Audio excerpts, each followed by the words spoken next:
Hello and welcome to this week's What Were They Thinking? Among the news items we have for you this week is a novel way of attacking antibiotic resistance that could prove more than a little expensive in the long run. A drug that has returned some degree of spinal function in mice that have been paralysed. An interesting article that talks about a tree so deadly that you can't stand under it when it rains. Timestamps for these and other news items can be found in the description box below. Let's start with antibiotic resistance. There is a very broad consensus that there is a need to develop new antibiotics. There is a dwindling list of potential backups in the pharmacology area. Some bacteria are resistant to only a few antibiotics. Others are resistant to multiple families of antibiotics. This is why we need to turn to either novel ways to make new antibiotics or make the ones we have now work that much better. Collaborative research between the University of Science and Technology Fudan University in China and the University of Leeds has indicated that adding small amounts of gold could help in making it more damaging to bacteria and less damaging to our bodies. This is one of the concerns with many of the current backup options. They are very potent, but they have a lot of off-target effects, especially with regards to the liver and kidneys. Gold would be useful in some respects by helping to release radical oxygen species. These can damage cells and bacteria. That, of course, puts our own cells at risk if we just incorporate gold as is. Nanoparticle therapies have to find a way to modify them so the bacteria access the gold while our cells do not do the same. There are various ways to do it, one of which is simply to make sure that the gold is made up of tiny molecules, enough so that they can escape out of the kidneys without becoming stuck somewhere in the body and building up in such a way that the body has to deal with it. The other is to change the charge on these clusters. In this case, they use something called a zwitterion. This is something that has both positive and negative charge groups on it, and that helps to make it more attractive to bacteria. In combination with the gold, it creates a molecule that the body largely leaves it alone, while bacteria flock to it.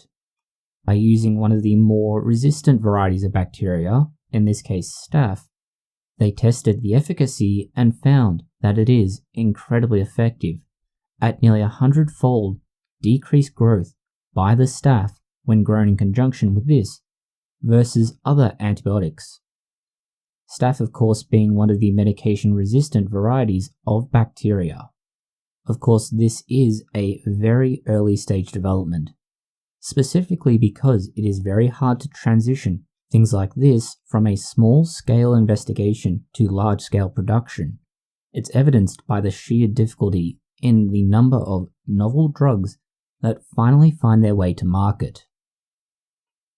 In other drug-related news, and new drug-related news at that, it's the ability to reverse paralysis in mice with spinal cord injuries using a new drug. The way this works is that it promotes the regeneration of cells, in this case nerves, which otherwise don't proliferate once they reach a certain point in their life. By replacing them or repairing them, spinal injuries could be repaired, and in this case, mice walked again within 4 weeks. The research was published very recently and comes out of researchers at Northwestern University. As a treatment, this would be great. It avoids some of the current issues in spinal trauma. Currently, there are only 2 promising leads. One is to put stem cells into the spine. These should then differentiate and turn into neurons and replace those that are damaged. The alternative is a prosthesis. Prostheses bridge the point around where the spine has been damaged and allow communication to resume. Simply being able to administer a drug, and simple as a gross oversimplification, would avoid all of the problems with those two treatment options. The plan is sometime in 2022 to move on to application for clinical trials. Insofar as injuries to neurons go, the spine is a fairly big target, and it's not as complex as the brain is. If you get an injury from your neck downwards, the spinal cord injury can be worked around to some extent in many cases. It may be only your lower limbs or all four limbs that are paralysed. One man who was paralysed from the neck down and therefore at the moment can't benefit from the previously mentioned treatment has instead gone with one of the alternatives we've mentioned, that being an implant. This implant is similar to what we discussed in past weeks with returning eyesight to those who are blind. In this case, though, it transmits his thoughts and turns them into text with 94% accuracy. Given the past attempts at this have had much lower and far worse accuracy, this is a big jump and a huge benefit for those who are otherwise unable to communicate due to injury. The way this works is very similar to how the eyesight being returned to the blind woman worked. The electrodes implanted in his brain took a map of what was happening when he was trying to write certain letters. This then became a database on which an algorithm could begin to pick out what the thoughts meant in text.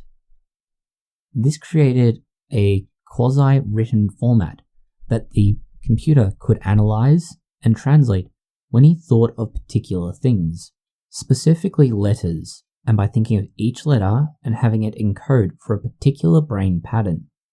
The system could then write out what he was thinking.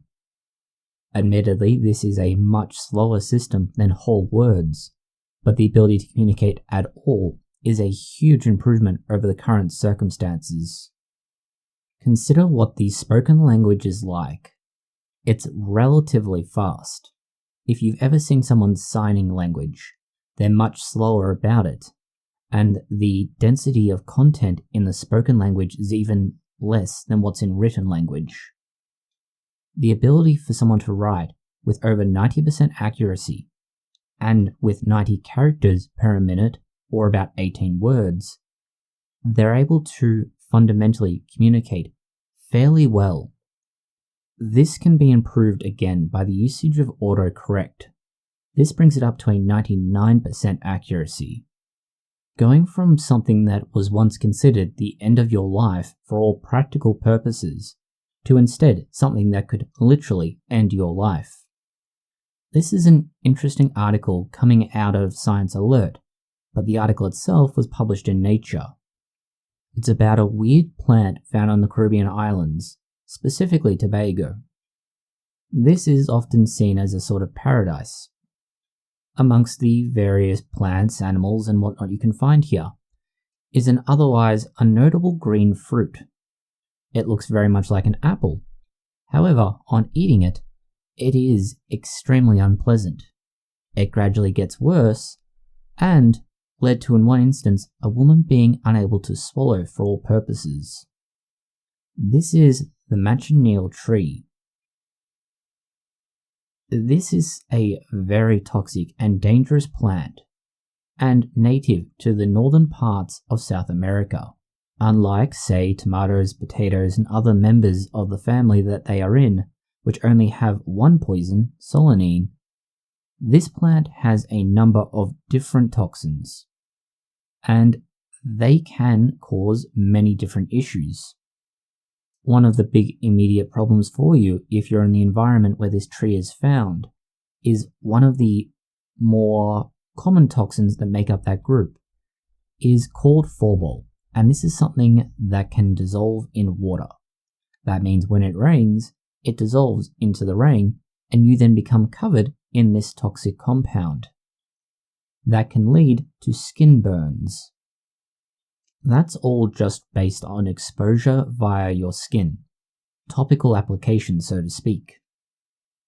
The real problem comes from that early example we mentioned, eating the fruit.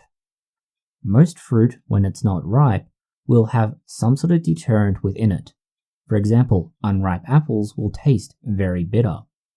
They're not quite sweet or dry sweet until they're ripe or close to ripe. The problem with this fruit is that it is fundamentally a concentrated version of its poison in a small contained amount that's easily consumed. That leads to very high doses very quickly, and the body goes to great efforts to remove it. This includes diarrhea and vomiting. This eventually leads to dehydration, and the body will shut down. Our final piece of news for this week is also plant-related, but very different in its purpose. Brazil has finally agreed to allow wheat in from Argentina. This wheat is important because it's been a genetically modified version of wheat. Brazil, for the most part, imports its flour made from wheat from other countries. The use of a genetically modified version of wheat to make that flour meant that there was strong pushback. The reason for this is that there is a degree of fear-mongering around genetically modified organisms, and notably those that are our food. This does largely ignore the fact that we have been playing God with the genomes of various plants for a very long time, and when humans haven't been doing it, plants, insects, and viruses have done it themselves. Unfortunately, once the wheat was approved by the agency responsible for it, the local millers associations and larger corporations have begun to push back. Some of them are looking into legal avenues to have the approval revoked. You might wonder just what about this particular modified wheat is such a big issue. The genetic modification is intended to make it drought resistant. That's it at this stage. There's no other modifications to the wheat. Just what will make it drought resistant so they can grow it in areas where rainfall is low and better ensure continuity of supply of flour for the other countries that they're shipping it out to. Food security in a nutshell, and these people are pushing back against it. That's all the news we have for you this week. Thank you for watching. If you found it interesting, consider liking, sharing, and subscribing. Please post any comments, questions, or suggestions that you have below.